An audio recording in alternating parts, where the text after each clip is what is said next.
Hello, true believers. Time to do another vlog, and this one showed up in my feed this morning, and it's about Cop Nuezca over here. And if you remember, it was last December, last Christmas. This person murdered a mother and son after, in front of his daughter, said that my dad is a policeman, and then the mother says, I don't care, don't arrest my son for shooting off illegal fireworks. And then the dad pulled out it, and this guy pulled out his gun right in front of his daughter and then murdered the mother and son in cold blood for no reason whatsoever other than losing face. And if you watch the video, from what I recall, it's been a year ago, but he shot them several times. It wasn't, so when somebody shoots you not only once, but several times, it's usually deliberate.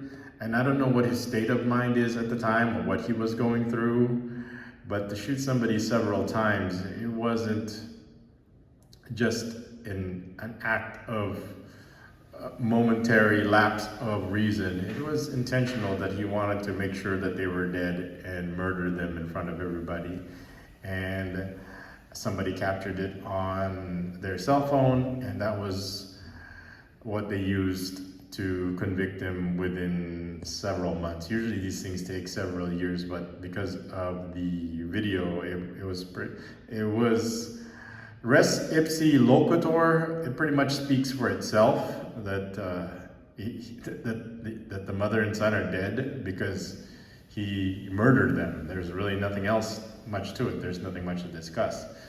So what now? Well, a year later, his name comes up again, and let's go to the video and discuss why. So here's a video on YouTube.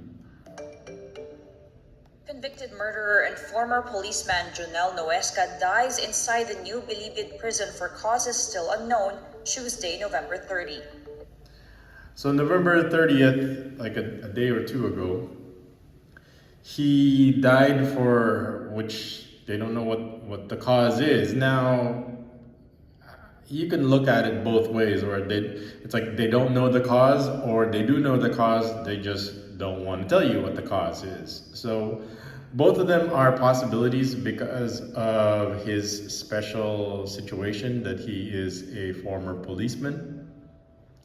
So there could be issues involving that, and we'll get to that in a minute. But since I have extensive personal experience with what it's like to be in prison, I can pretty much, I'll share with you what my experience is when it comes to death in prison, in my own experiences and other people's experiences.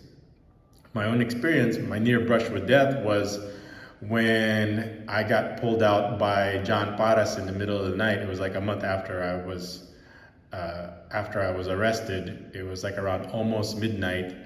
The prison guard in charge told me that I was coming out, and I didn't want to come out. It was like the middle of the night. There was no good reason why I needed to come out. And he said, sorry, these are my orders and I have to follow them, that you have to come out. So I pretty much said to myself, I said, this is it. This might be it for me. And the fact that the prison guard said, I'm sorry about this, and knowing what I know now, the reason why I was being brought out was because of my credit cards, and I was going to be finished off so that those credit cards will never come out. But apparently it didn't work out. The greed of John Paras was greater than his fear of me talking about the credit cards coming out, or him committing the crime of stealing and committing credit card fraud. So he wanted more money instead. Instead of killing me, he wanted to extort more money from me, and the reason he said that I should give him more money so he wouldn't murder my family was the reason why that night. And I said, okay, that's a good deal.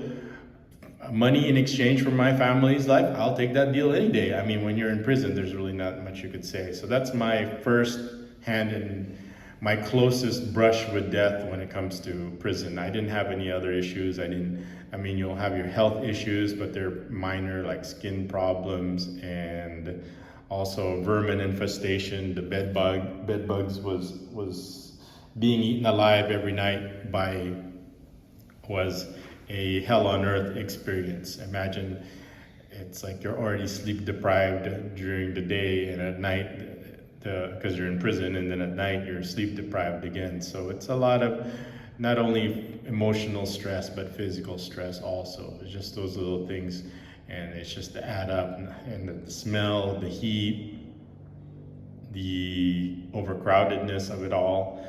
So, but I was going to survive no matter what. Surrender was not an option, but for some people it is. And I'll share with you the four, off the top of my head, I could tell you like 4 deaths that I witnessed while I was there. One was a guy, when he came in, there were like 2 causes of why he died. One was he was an alcoholic, and he came in as a drunk, and apparently his history was he was bitten by a dog at the same time. So after a few days, I didn't really notice any symptoms, not that I was really paying attention, but he died. And from what I know was the dog, from the history, that all I knew was the dog bite and that he was an alcoholic. So maybe maybe 1 or 2 or a combination of both. And he died. I suspect it was a heart attack. I mean, I wasn't there. I didn't do an autopsy or anything, and nobody was going to do an autopsy, but those are probably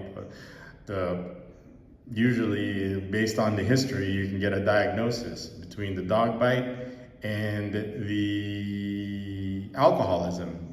Could be from alcoholism withdrawal. He needed to drink again, and the fact that he was in prison. So all those factors could have contributed to his death, so he could have had a heart attack. The second one was a person had a seizure. He just started seizing, it's not like his mouth was frothing up or bubbling up. He just had a panic anxiety attack because he was there and it was so minor. He was just there for alarming scandal because he caught his wife with his best friend, and they were gonna run off together because he was like a bad husband, and he couldn't, and that he was causing a scene, and that's why he was put in prison because of it. And the fact that he said that he needed to get out because he needs to stop his wife from running away with his best friend or something like that. And he needed to get out of prison badly, and all we could do was just relax, just wait for your process. It's all like everybody else here is doing. But he said he couldn't, because if he didn't get out, he was gonna die. And literally, he did die. So he went into seizure and heart attack also. So that was the second death. And there was no foul play there because I was there. And I know in prison, there's probably foul plays. I've made examples of it, but nobody's going to talk about it. Nobody's going to talk, especially if you're still in prison. You keep your mouth shut and you wait for your time to get out. Then you come out and see if there's a yellow ribbon tied around the old oak tree. So for me, that was the second death. And then another death, the third death I witnessed, I wasn't really there, but a guy he was an Indian Filipino national. He actually spoke Tagalog I'm not saying better than me, but he was pretty proficient at it. I could tell he's been here for a long time. And while he was being transferred to another prison facility, that's when his police escort was ambushed, and then that's when he was shot to death. So that was around Christmas also, like December. And everybody had their theories and reasons why. So his case was actually going to be dismissed because there were not enough witnesses or evidences regarding about his kidnap for ransom case. But he had so many other pending cases or other issues, so that's what he was waiting for. But they were actually on the way to there were no witnesses. And the problem is they wanted, whoever it was that had him killed, made sure that there were no witnesses, including him. And there were no witnesses showing up to his case, but he probably still was damaged goods, or they wanted to make sure while he was in prison that he didn't become a witness or a state witness himself. So they tied up his loose end.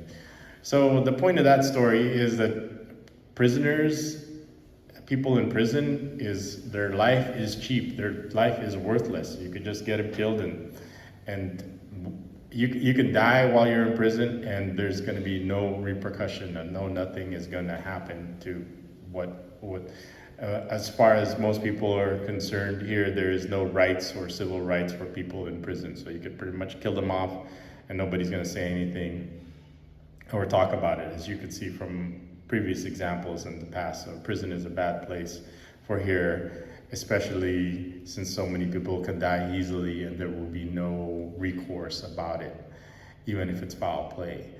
Next is the other one was that he died of malnutrition. He was going to get convicted. His story was he and the housemaid and the houseboy conspired to kill this retiree, and she had like an adopted baby also. And the baby died, but she survived, and after she came out of her coma, she pointed out the houseboy, the maid, and the driver, and he was the driver, that killed her, or killed the baby and attempted murder on her with like a hammer too, was the weapon of choice. And then, so that case was going on for several years, talking about witnesses and evidence. And what's interesting is right before, like 2 weeks before they were sentenced, or their judgment was passed, which was guilty, was the sentence. 2 weeks before he had his guilty sentence, he died of malnutrition, because prison here, they only spend a budget of $1 a day per prisoner. This is not like in America where they spend like hundreds of thousands of dollars a day per prisoner, because of all these things all these rights that they have, like they have all this support services. But in a third world country, you don't have those things. And so you've got $1, and half of that or more than that is corrupted. So you're left to like a few cents a day, and how much of that is going to go towards food. So a lot of it is just rice and some broth, and no protein, no. If all you ate was rice, and there's not enough protein or nutritional value in there to survive. So that person, after I think like 4 or 5 years, he died of malnutrition. He just became weaker and weaker. The only thing he drank, the only thing he ate, if he ever had any money, he had no family visiting him, and for good reason, because prison is one of those things that you just are dead to them. You're just a burden, and what's the point of visiting you in prison? So most families usually move on. Most families break up or fall apart because of prison, especially if you're going to be there forever. So what's the best thing to do is tell your family to move on and forget about you. Well, the problem with that is that you're not going to, if without support, then you're just kind of left on your own, and it's a difficult proposition. You can survive, but you have to be resourceful. You have to figure out ways to earn enough so you can supplement your food, so you won't die of malnutrition. Well, this person doesn't want to continue living anyway, because I'm sure, or my theory is that he assumed that he was going to be convicted anyway. So it's better. The answer is always better to be dead than to spend the rest of your life in prison. So especially if you're not wealthy, and you're not like a famous drug lord, so you can live very comfortably. So I don't have any experience in the long-term prison. I have only experience in the medium-term prison, where you wait, where you're kept there, especially in my situation, but there's no bail. Even if you're innocent, you're still going to spend several years in prison because of the no bail statute that they filed against me, even though there's no evidence of it. But there's another different story. I'm just talking about the deaths over here. So let's go back to this person's death. So let me finish the rest of the video. Bureau of Corrections spokesperson Gabriel Chaclag confirms Wednesday, December 1, Nuesca was pronounced dead at the Bilibid hospital after being brought there unconscious. Chaclag adds, So he was pronounced dead after he was brought there unconscious. Okay, so what's the story before that? Let's continue. Nuesca was with a fellow convict walking outside their dormitory when he collapsed. Authorities have launched an investigation if there was foul play. Nuesca shot and killed mother and son Sonia and Frank Gregorio in Paniqui, Tarlac in December 2020 over a neighborhood dispute. The shooting was all caught on video. Nuesca's trial was swift, and by August 2021, he was convicted of murder and sent to Bilibid.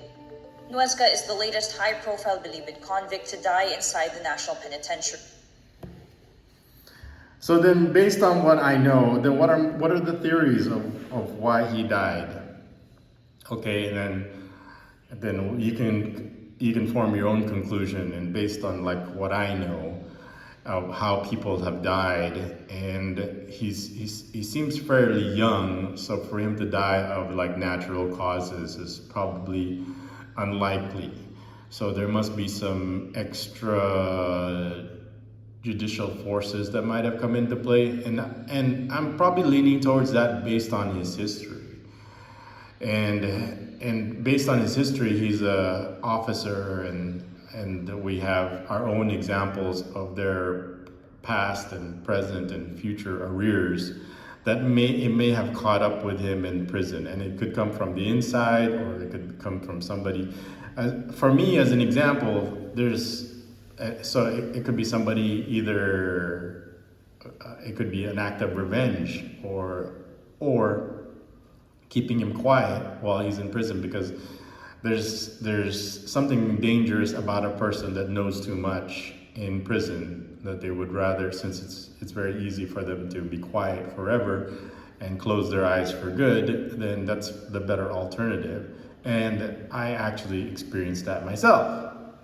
If the person wasn't so greedy and wanted more money. So in his situation, they're not going to be able to get more money out of him. He doesn't have any money. He's a police officer. Those people have to steal money to get money. The only way that they're going to have money is if you give them money, and if you don't give them the money, then they'll steal and extort the money from you, as an example. So in his situation, then money is not an issue over here, and it could be because of past arrears, or to keep him quiet so he doesn't talk about it. Because from what I understand and from what I remember, he was transferred several times, and he might know something. And over here, because of the chain of command, usually you don't do something unless you have sanctions. And maybe that person who sanctioned it didn't want it ever to come out, so they silenced him. So not likely because of natural causes or not because of anxiety. But I do have to say that there's not every police officer, especially police officers in the Philippines, what's worse than death to them is spending the rest of their life in prison, which is something that this person was going to do. And that could be another possibility, that he didn't want to spend the rest of his life in prison for a double murder. So he might have arranged something he only had to spend 1 year and let his suffering in. That's another possibility also.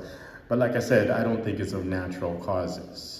So it could be from past arrears, being kept quiet, or or revenge for something he did in the past. Because if he stole something from somebody or double-crossed somebody, then that's definitely a reason for them to get back at him and get street justice. As for me, that's not going to apply. What's the street justice that people are going to have for me? Because I was there because of money and somebody wanted to steal my money. That's not really a reason why you would want to commit revenge against me. So that wasn't an option for me. But for him, because of his past history, that could be a possibility. And another one is because he is doing something that other people don't like over there. Maybe he's being industrious, or maybe he's taking over somebody else's business, whatever business that is. It could be legal, it could be illegal. That's both possibility. And they didn't want him intruding on their business. So maybe this is one way of them taking care of business. Those are possibilities also. But for natural causes, and of course nobody's gonna say or come out and snitch and say what happened, even if there are witnesses. While you're in prison, you keep your mouth shut, because what's how the saying goes is snitches get stitches. Just like all those drug lords that turned state evidence, and all of a sudden all of them died of COVID. So that's not something you want to do. And then there's another way off theory that people were saying that he is alive and they just using him as a contract killer or something like that. I think people have been watching too many movies if that's the case. I mean, could it be a possibility? Yeah, in movies, but they don't really need him for that. I don't think he's, there's plenty of hungry people or desperate people that they can do that outside without having to use somebody already in prison. So I don't think that's a possibility, but highly unlikely, because if he ever gets out, that he got out of prison and he's actually still alive and they faked his death, a lot of heads are gonna roll, and nobody, and he's not that important to be. There's no secrets here in the Philippines, as you can see. It all comes out. Your privacy, there is no privacy over here. So that's what. So those are my theories of, and most likely is I would have to lean towards my number one is past arrears. Second is maybe he's intruding on somebody else's business, legal or illegal, whatever it is in prison. Third, most likely, so I'm just going down the chain, is he didn't want to spend the rest of his life and be a burden to his family anymore, especially to his daughter. And he wanted to, instead of just the living dead, be actually physically dead also. So those are the, and then the other ones are, what are the other ones I say is to keep him quiet. Those are more likely. But I would, if I was a betting person, I would probably to keep him quiet because of his past arrears, and that's the last thing that they want to do is people talk in prison.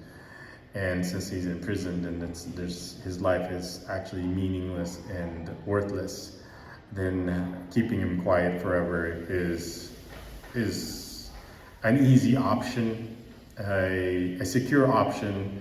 And look, after today, nobody's ever gonna talk about him or ever hear from him after this. Anyway, what do you think your opinion is? I'm just expressing my opinion based on my experience. Of course, I'm an expert when it comes to my own personal experiences. And let me know what you think. You agree or disagree? And let me know in the comments. I'll see you guys in the next vlog. This is Bevo Tony. Excelsior. What's the Latin phrase? Ex favilla nos resurgemos. From the ashes we rise. Okay. Thanks for watching. I'll see you guys in the next vlog. This is Bevo Tony.